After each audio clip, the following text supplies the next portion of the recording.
परभणीमध्ये झालेल्या आंदोलनामध्ये अनेक आंबेडकर अनुयायांना अटक करण्यात आली। त्याच्यात एक दुर्दैवी सोमनाथ सूर्यवंशी याचा पोलीस कस्टडीमध्ये मृत्यू झालेला आहे आणि तो अत्यंत संशयास्पद आहे। आणि त्यामुळं आमची मागणी आहे की जेवढ्या जणांना त्या पोलिसांनी पकडलंय त्या सर्वांना सरकारने ताबडतोब सोडून द्या, त्यांच्यावरचे गुन्हे काढून घ्या।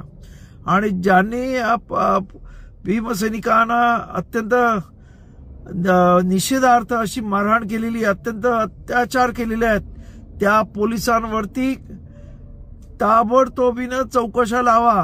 आणि उद्या माझा आंबेडकरी समाजा नव्हे तर या इथं जे जे संविधान प्रेमी आहेत त्या संविधान प्रेमी सर्व जनतेला आव्हान आहे की उद्या आम्ही 16 तारखेला या संविधान वाचवण्यासाठी आणि संविधान विरोधी काम करणाऱ्यांच्या विरुद्ध अख्खा महाराष्ट्र बंद करत आहोत।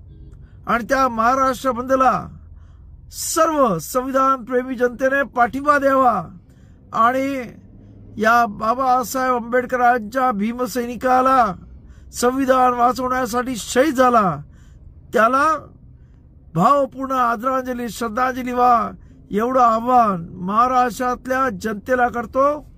धन्यवाद। जय भीम, जय महाराष्ट्र।